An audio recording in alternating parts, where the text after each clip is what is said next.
What person at 20 does not make mistakes? So. What's going on, guys? ダンカメヨシです。今回もレイカーズトークなんやけど、前の試合ね、レイカーズは109対103でスパーズに勝って、そう、前の試合もスパーズやったんやけど、2試合連続で今回サンアントニオにおったんよね。今まではね、こんな感じじゃなかったよね。一つの試合をそこでやって連戦がある場合は、もう一つのチームの本拠地へ移動しとったよね。で、前の試合はね、121対107で余裕で勝ったんやけど、この試合はかなり競っとったよね。やっぱり2試合連続でね、同じチームと同じ場所で、しかも敵の本拠地でね、やっていったってことで、相手もなんかこう、どんどん慣れてきたっていう感じもあったと思うんやけど、このことについてレブロン・ジェームスは、Yeah, it's definitely a different feeling. You know, usually when you have those home and home games, you could play a team at your home stadium and then go to theirs the following night, either on a back-to-back or like every other day, like today. So this is different. Obviously, you're in town for a few more days, and you're preparing for the same team. So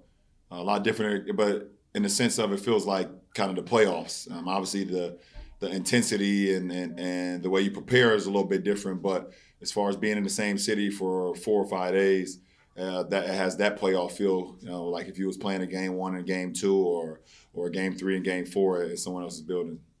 やっぱり慣れてない感じやったもんね。確かにプレーオフの時はね、こう同じところにおって1試合2試合ってやって移動していくけど、まさにそんな感じで今回4日間くらいね、サンアントニオにおったと思うんやけど、なんとか2勝0敗で終わらすことができたと。相手チームでね、この試合気になったのは、この2年目のケルドン・ジョンソン、かなり目立っとったよね。スパーズトップの26点で、3もね、5本決めたりして、レブロン・ジェームスのこともブロックしとったよね。だからもういろんな意味でこの試合では目立ちまくっとったんやけど、試合には勝てなかったと。彼はね、自分の予想ではかなり今後伸びてくると思う。ケルドン・ジョンソン、要チェック。そしてデローザンはね、今シーズンに入って調子いいよね。23得点、3も3本決めて、今シーズンはね、昨シーズンと違ってよく積極的に3を打っとるよね。そしてレイカーズとしてはレブロン・ジェームスがトリプルダブル、26得点、11リバウンド、10アシスト、2スティールと相変わらずマルチな活躍を見せて、相方のアンソニー・デイビスも34得点、11リバウンドと。やっぱりディフェンスはね、まだちょっとね、心配な部分があるけど、オフェンスに関してはね、今シーズンは自分はかなりいい感じだと思っとって、このレイカーズのオフェンスに関してもね、レブロン・ジェームスは試合後にこのように話しとって、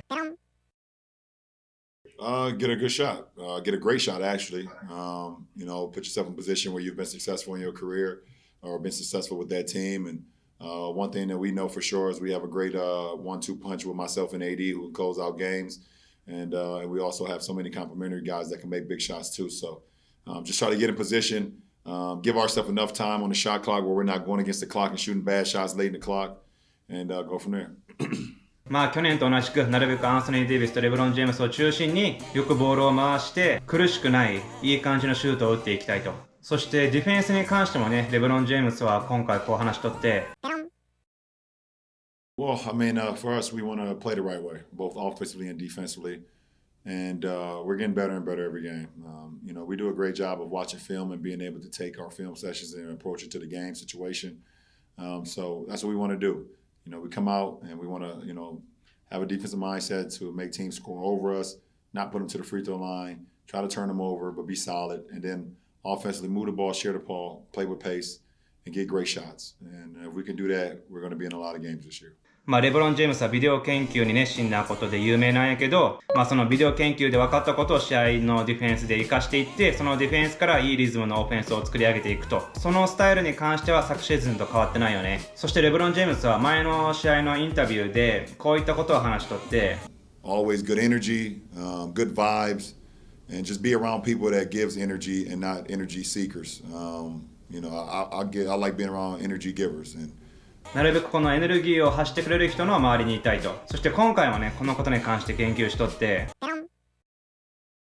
Yeah, we hope we could take that energy, and then when guys are low energy or guys are feeling a little bit down, then we can have the opportunity to bring each other up. So there's gonna be a long season. It's gonna be a difficult season. You're gonna have to have games where you have to give energy to one another, manifest energy for yourself, like you said, without the fans and things of that nature.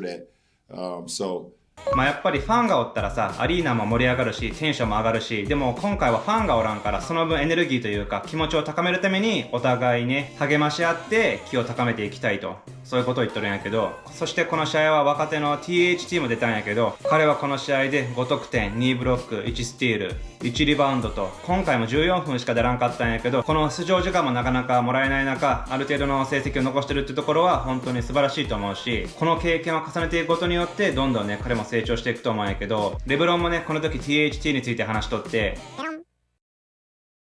Well, I think every game for him is another example of a teaching moment for him. I always live by the phrase, the best teacher in life is experience. And he's experiencing some great moments for himself as a pro. Obviously the preseason,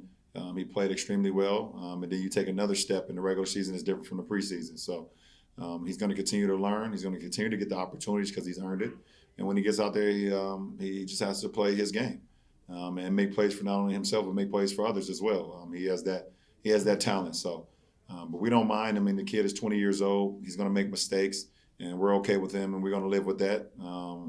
What person at 20 does not make mistakes? So, but for him, he wants to learn. He wants to be better than he is today, tomorrow, and that's a great thing to have.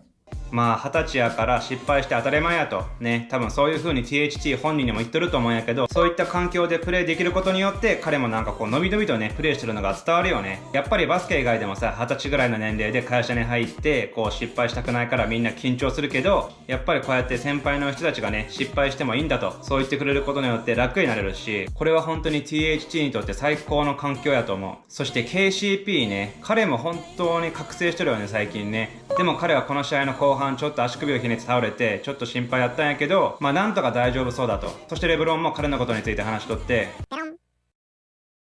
I mean, his confidence is at an all-time high. He knows what his value is to this team, and he knows what he's about.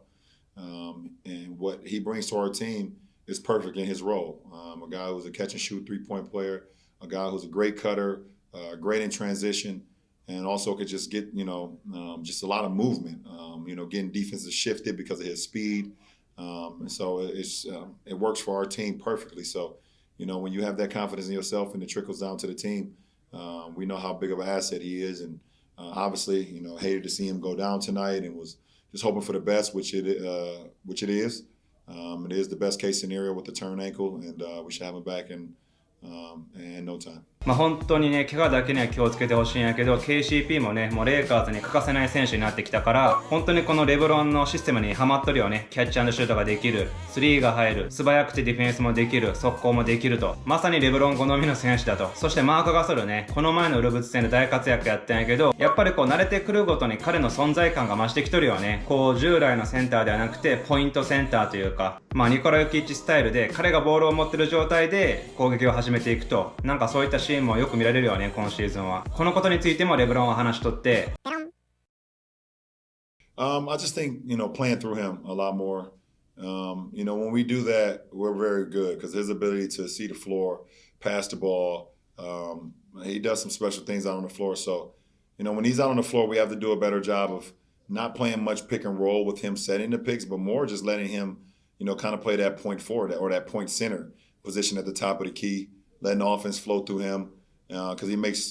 just great decisions. So, we're gonna get him more involved. Because he's going to be a big part of what we do. We know that. He showed that already this year against Minnesota. So we want to continue to just, get him and Dennis and Trez and Wes acclimated to what we want to do. 確かにね、マーク・ガソルはピックアンドロールっていうよりもやっぱりこう彼にボールを持たせて彼主導でやっていく方がなんかこうレイカーズにとって一番生きとる気がする。本当にこのもっともっと試合を重ねるごとに彼もウェズリー・マシューズももちろんモテレス・ハレルもデニス・シュルダーもいい味を出してくると思うんやけど、個人的に見とる分としてはもう1枚ぐらいねビッグマンのディフェンダーが欲しいなと。まあ今のままでもなんとなくやれとるけど、もしこれでガソルが怪我をしたらね、ニコラ・ヨキッチみたいな選手にはまたやられ放題になってしまうから、本当にもう1枚ぐらいね控えのセンター欲しいよねと。まあ今回はこんな感じなんやけど、今回のレイカーズトーク皆さんはどう思いましたか？ぜひぜひコメントしてください。そして少しでもいいなと思ったら高評価もお願いします。はいってな感じで今回以上になります。ご視聴ありがとうございました。